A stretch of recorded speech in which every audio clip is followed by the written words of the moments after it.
So please welcome Mr. Nils Pihl, the CEO of Auki Labs. Hello everyone, hope you can hear me okay.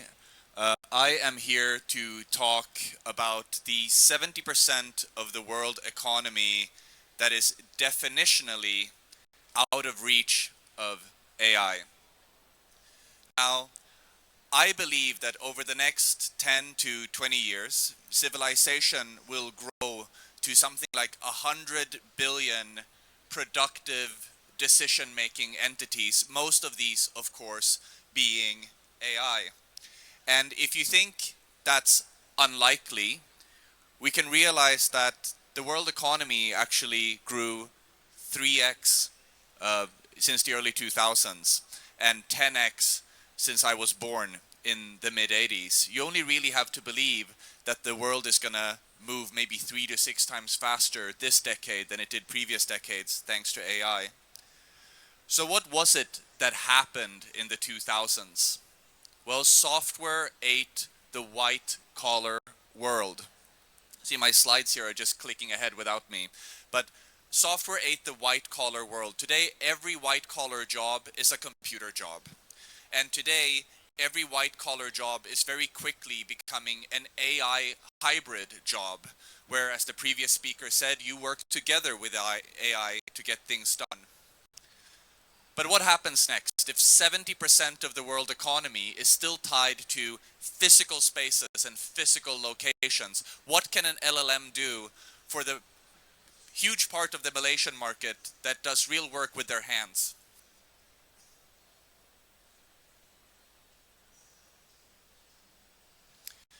We have to make the physical world accept artificial intelligence.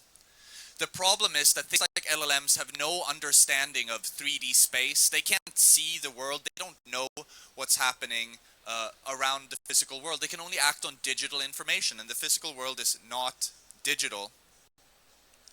If we look at someone like Terry over here, our humanoid resources intern, hey Terry. Terry today is basically useless. Why? Well, there are 6 things that need to be in place before we will see general robotics be successful. First, of course, the robots need locomotion, and Terry is pretty good at that. He can walk around, can't you, Terry? Yeah, look, he can walk. That's good. He can't walk up on the stage. He can't walk stairs, so there's still work to be done. But he also needs the ability to do manipulation, and Terry can't do that at all today. Manipulation meaning the ability to grab things, move things around.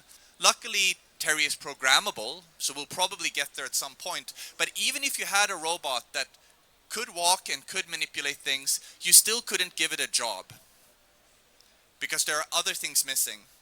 Terry needs spatio-semantic perception, the ability to tell things apart. It needs to know the difference between a cup and a cat, and needs to know the difference between something being far away or very close. Today, the robots don't have this. And even if you had locomotion and manipulation and perception, you still couldn't ask Terry to go empty all the trash cans here, because he doesn't know where the trash cans are. For that, we need a mapping layer, right? To be able to remember object permanence for robots, remember where things are and be able to return to the trash cans or tell another robot where you left the trash. And even if you had mapping, you still need positioning, because GPS does not work in here, right? GPS is about as important for robots as the fax machine is for social networks. It's just not technology that scales for the future of robots and drones. So you need new positioning technologies. And finally, you need applications to tie all of this together. Now, one of the things that we realized in 2021 is it matters in which order you tackle these problems. You don't have to necessarily solve locomotion or manipulation, because using a phone or even a pair of glasses, like these glasses made by our partners Mentra, you can still get AI perception, you can get AI mapping, you can get AI positioning, and you can get AI applications where the human does the locomotion and manipulation. By a quick show of hands, how many humans in here think that they are pretty good at walking? Right? surprisingly few, worrying for the Malaysian economy. This means that essentially you can get AI co-pilots for physical work. 2 months ago, we closed our first multi-million-dollar deal for AI co-pilots. I'm going to show you here what we helped them do. So using just the phones, see if I can get this video to play. Hey, control room, I think we're stuck.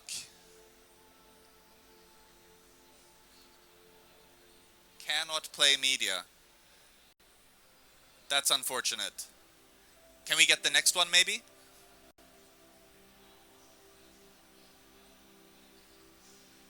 Also cannot play media. Alright, very unfortunate. Let me tell you what it is we've helped them do. Using just the phones that are already in their pocket, they are able to walk around the store, record video, upload that to a completely self-hosted AI that figures out the 3D shape of the store, and that then allows them to create a map of where the products are actually on the shelf, which helps them get heat maps of what happens when you move products around to help them do better sales, but also get AR navigation for the staff to reduce the walking distance of the staffers by 40% and doing route optimization for when they have a series of tasks. You can actually try that today by scanning any of the QR codes you find on the ground. I was hoping you'll hear of it working together with glasses, but control room, maybe we can just get past the videos, thank you.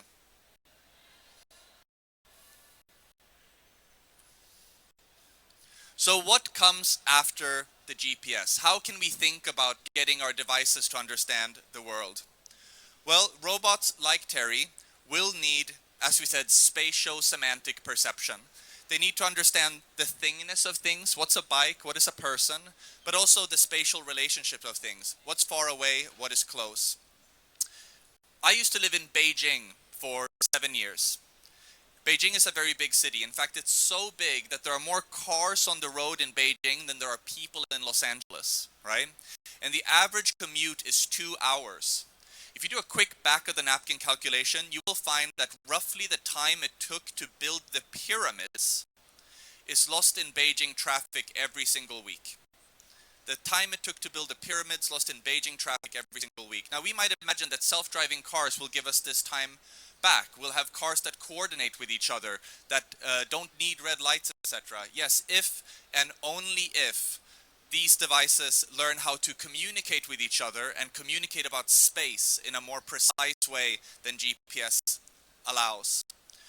New York is the biggest city in the West with over 900 buildings taller than 100 meters. This means that GPS works very poorly in New York.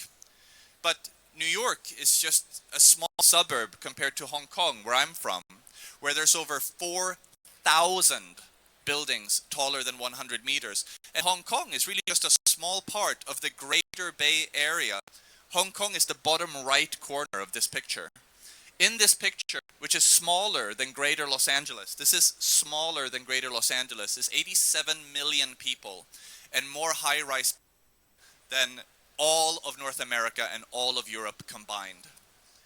That's why this kind of machine perception research is happening here in Asia, especially in the Greater Bay Area in China, because we need GPS replacements so that we can get robots to help us in the physical world.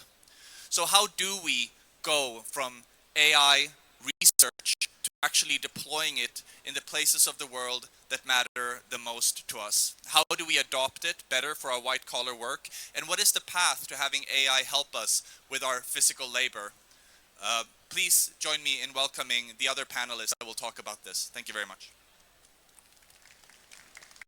Thank you, Nils. The godfather of AI, Geoffrey Hinton, the guy who came up with deep learning neural networks, he claimed that by 2020, you don't need radiologists anymore. Radiologists, the guy that did the X-ray, right? Don't need them anymore. AI will take over those jobs. Guess what? It hasn't happened. You still see a radiologist, right? So sometimes there's a lot of hype, a lot of noise, but what is the signal? Maybe I'm going to ask that question maybe to Nils afterwards, but I'm going to pass it to Prof. Take it away, sir. Prof, your one most exciting AI initiative in your field. What do you think it is, and tell us more about it. Okay, hi, hello everyone. It's nice to be here. So as as we all know, in Parliament the PMX announced the initiative budget for year 2025, and they give 8 million to UKM for empowering AI Bahasa Melayu, okay, AI Malay. So that's the sort of mandate that given to us to empower the AI Malay.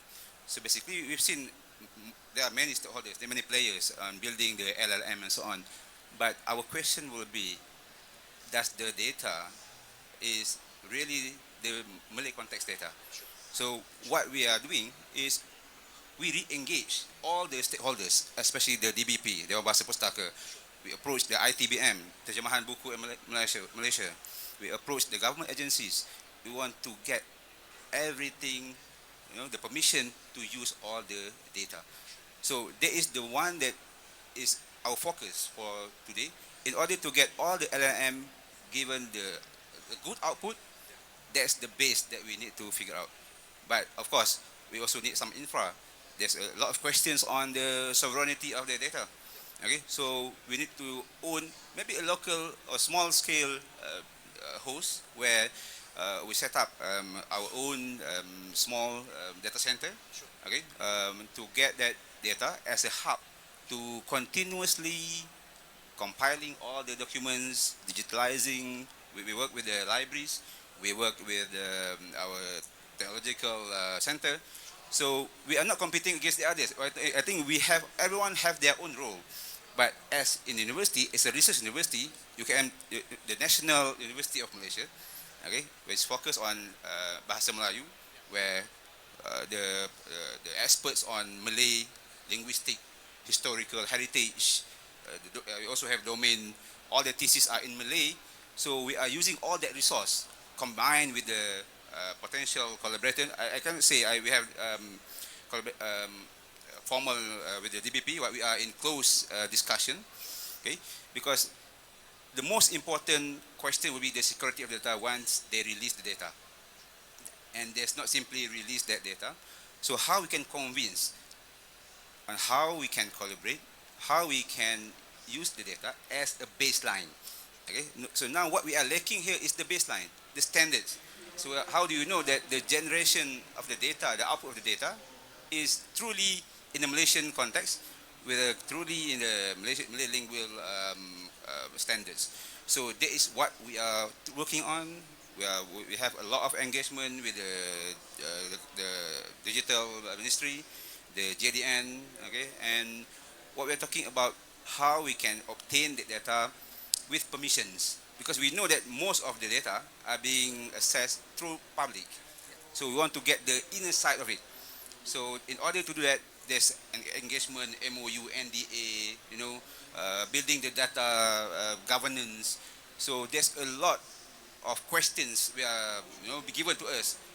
If we give you, are you going to market it? So what's the portion? Okay, what is the how we can audit all the data? So basically, if we can move into that, agreements, I guess, consent for all, with the national level data governance, I guess, there are many people here are waiting to serve, create applications on top of the data that we are moving on. So that's the initiative that we are working on. When would this Malay LLM be ready? Any timeline that is in development, but is there a deadline, I suppose, for deployment? So basically, the initiative will be end of the year. End of the year. End of the year. Okay. Okay. So there's a lot of procurement, a lot of discussion, but I guess once we got the our own data center, okay, it's not that big compared to all these players. Okay, but it's enough for us to build the initial model. The initial model is already there. Okay, but the data keep on coming. So there will be several versions coming in. The framework is ready already. Then that will be, once it is approved, we call it the Warisan Melayu model. Okay. Warisan Melayu model. Okay, that's the name of the chatbot. That's the name of the model. The model. Sorry. For okay. now. Okay. Chatbot, For now, yeah. because we are not. For us, we are not thinking about the applications. We are not deploying to 33 million Malaysian populations. Okay, it's not enough with the 8 million. That one is the industrial role on how to serve it. But the continuous pre-train of the model, okay, that one is the one that we are focusing on. So that will be the mandate that given to us. So Okay, just a yeah. quick one. Would you be using reinforcement learning with human feedback, or so when you train the model, are you using human feedback for training, or yes? Yeah, so Okay. at the initial model, we use all the existing model. Then, of course, it will keep on reinforcement learning to get the feedback from the user Okay. and to improvise that. But the Awesome. base model will be the one that we are focusing on Sure. right now. Understand. So the short of it is we are looking at deploying our very first Malay LLM. Malay LLM in Malay is what? Model Model bahasa besar Oh, kebangsaan. Yeah. kebangsaan. Okay. Model Bahasa besar kebangsaan. Okay. Dia tak ada dia macam tak cool sikit kan? Model bahasa besar kebangsaan is the national large language model. Understand? Yeah. So it's a national LLM. National LLM. That has Malay. Because how many of you have used ChatGPT and in Malay and it sounds really awkward? Anyone? I mean, it's getting better lah, right? But how many of you won't raise your hand no matter what I say? Many of you, right? Yeah, I know how that feels. Okay, so yeah, interesting. So I think this actually has been a government priority to have our own sovereign Malay first LLM. And I think once we have that, you don't have to look at ChatGPT anymore. You can use this LLM to start drafting, writing, summarizing Malay, and even have, as you say, historical sort of examples. The domain of Malay, I think, is interesting. Yeah, very, very much looking forward to it, and I'm glad that UKM is taking the lead. Okay, back to you, sir. What do you think, out of all the initiatives that you've seen, one thing that is most exciting? It doesn't have to be a tech application. What is something that you've seen that is most exciting to you? I think it's important to remember why we bother having a civilization, right? We want to increase human flourishing. We want to decrease human suffering.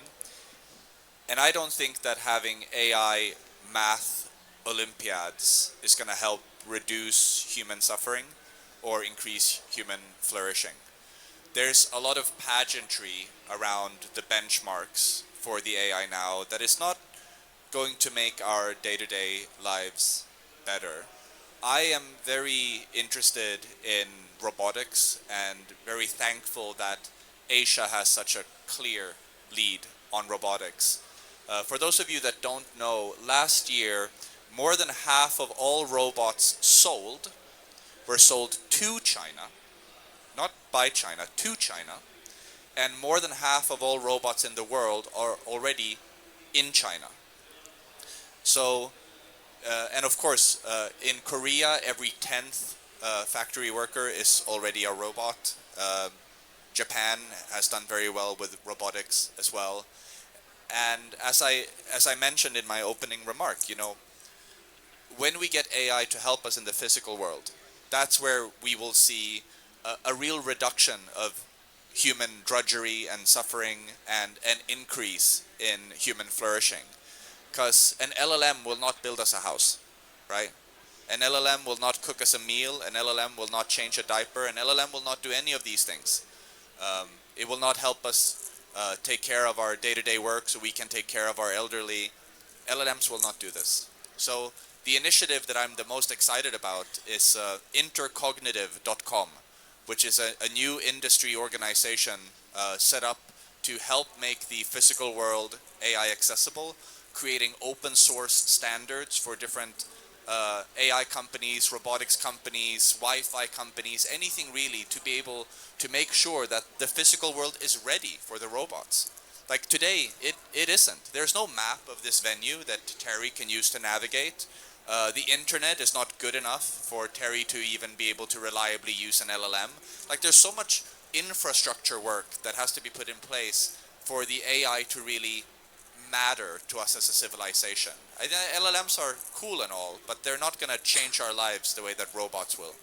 Can you just share maybe one use case, AI plus robotics, that you think will have possibly potentially the biggest impact? One top of your mind, one use case.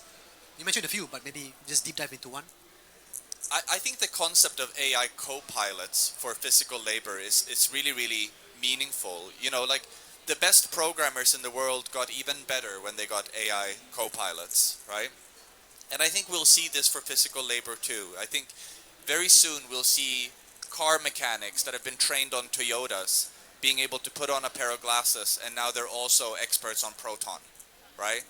Um, because the skill of, you know, manipulation and locomotion, humans are going to be better than robots for a long time at doing that stuff. But AI can help us be better at these physical jobs. One of the incredible pilots that we built together with the glasses company that I wanted to show you guys in the video is retail workers just wearing glasses, and if the glasses detect an empty shelf or something that needs to get cleaned up, the AI reports this task. So the staffer always knows what to do, which is something I learned doing internships at grocery stores, actually, because I wanted to learn more about the physical work, that a lot of my day was just wasted looking for the store manager and the store manager looking for me. So having an AI co-pilot that just helps you, you know, every minute of the day know how can I be productive, give you positive encouragement, and also help reduce alienation, right? Like one of the most surprising requests we got from big physical businesses was, you know why we're interested in this AI co-pilot? To reduce the tension between our human colleagues.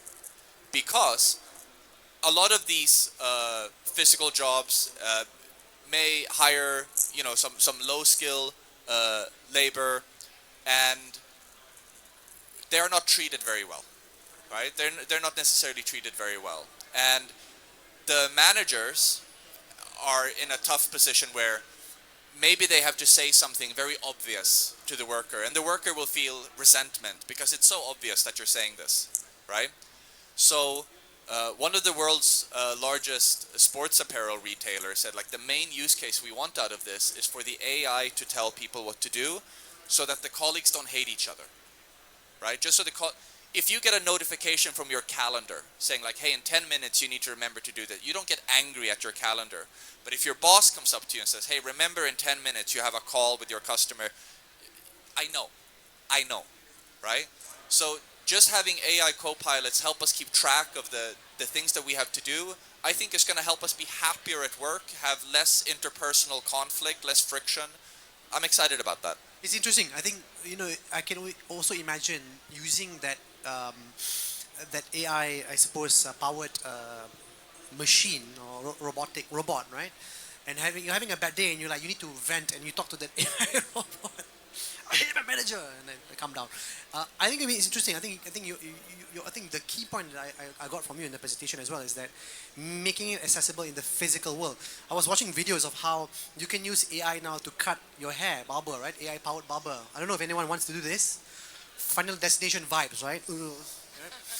Or cooking meals. That was a bit weird. You have these arms. I don't know if you've seen this in the kitchen sink. Arms cooking meals. I don't know about that.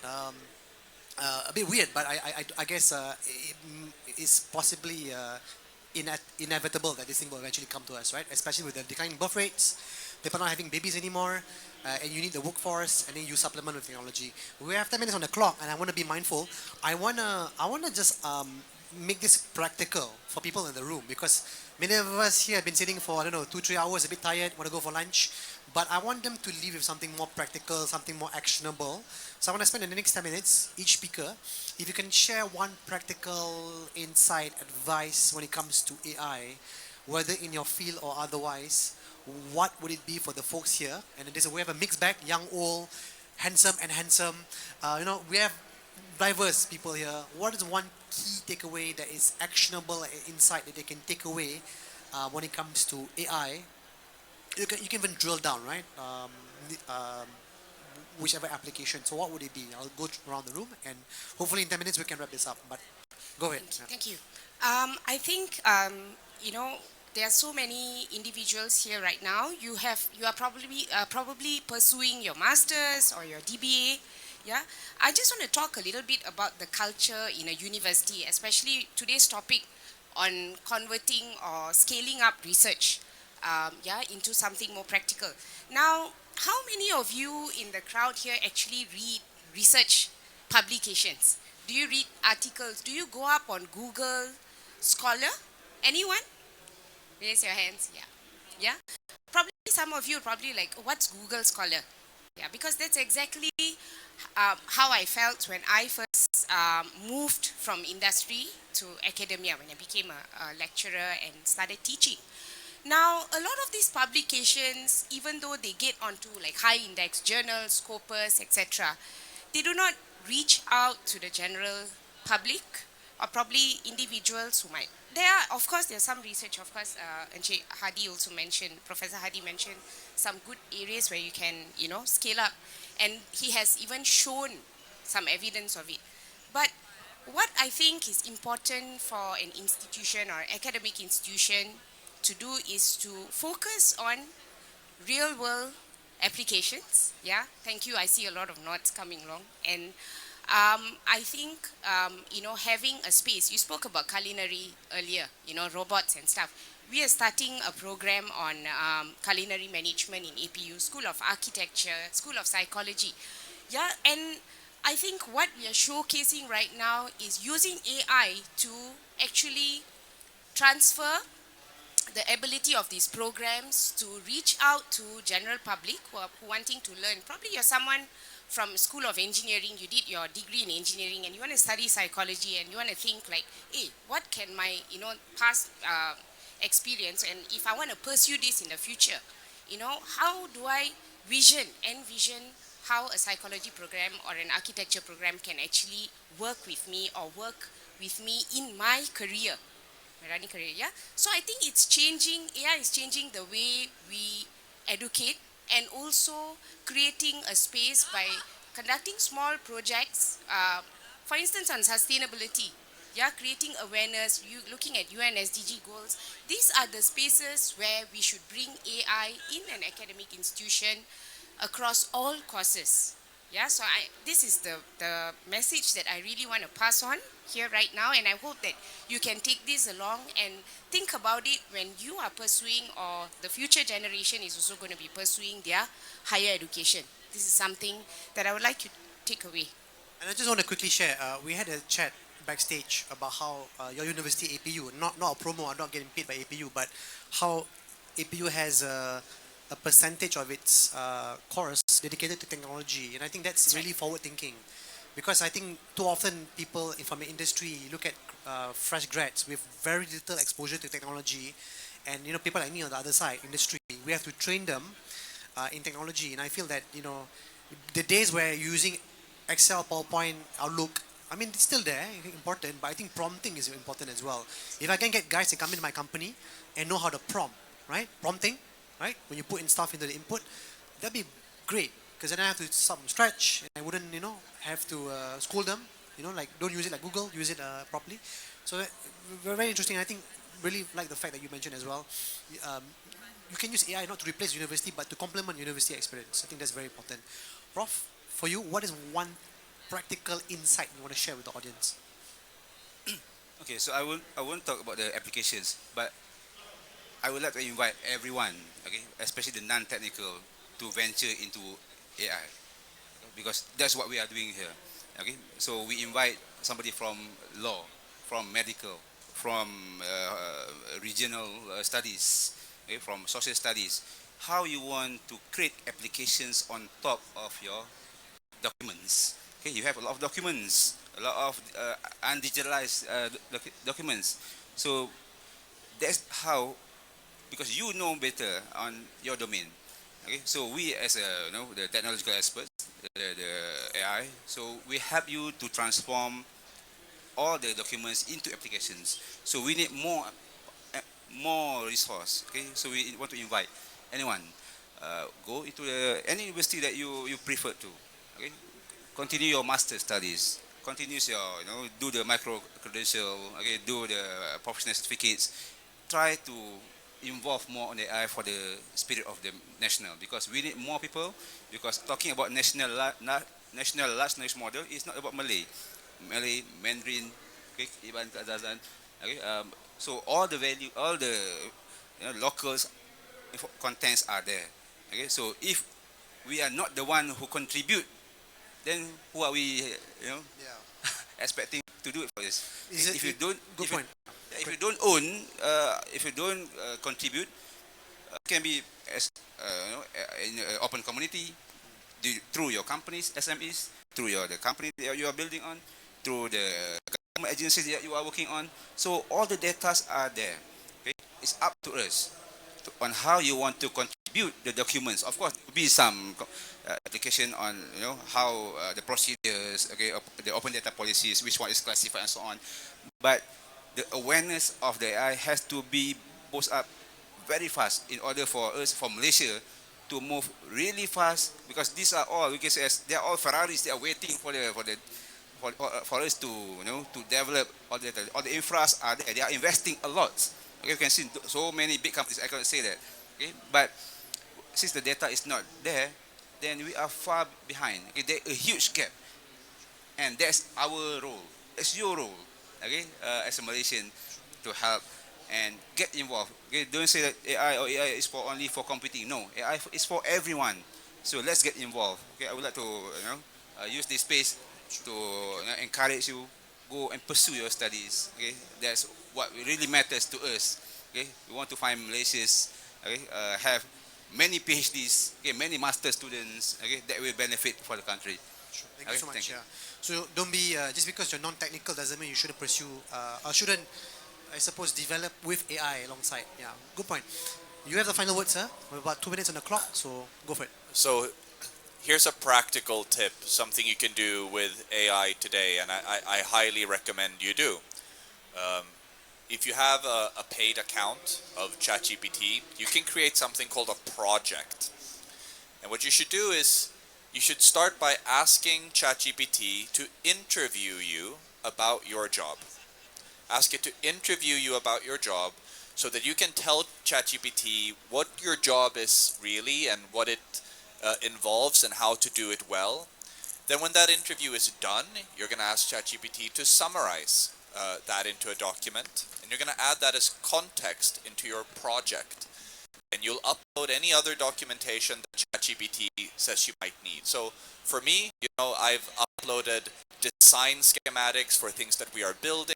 I've uploaded articles that I've written, vision statements. What are we trying to accomplish? So now every time when I talk to my ChatGPT, my business very, very well. And it's a very different experience from just opening the chat window and talking to ChatGPT. I never do that anymore. I don't just talk to the normal chat. I always talk to my project, because my project understands my job. This is the best practical advice I can give you. Let ChatGPT interview you. Ask it, can you please interview me about my job? Help me figure out what it means to be good at my job. Let's create some documentation together, and then put that into your project. A utilized AI assistant that will help you manage your time, do better. That's my practical advice. And have the most impact, right? Because then you can do 80-20 and know what to focus on, I suppose, every day, every quarter, every week. I just quickly, I just 1 minute on the clock. I want to just share, I don't want to assume everyone knows what's AI, right? And many of us here are non-technical, non-techies. If you don't know AI, go to Coursera. Coursera is one of these platforms online. There's a guy named Andrew Ng. Andrew Ng is one of the most foremost AI experts. He teaches AI, and stuff is free. It is super important that you have foundational AI awareness, right? Knowledge awareness. Once you have awareness, you can then decide to take action on your awareness. You don't have to build stuff, but at least be aware of what's happening, what's AI on the foundational level. Because there might be a wave, no one knows, right? There might be a wave of job displacement or job creation. No one knows, but better to be ready and be ahead of the curve before it hits us. So exactly 10 seconds on the clock. I want to thank all my panelists and also the presentation. Thank you so much for this session, and I'm going to pass it back to our podcaster MC for the next one. Thank you so much.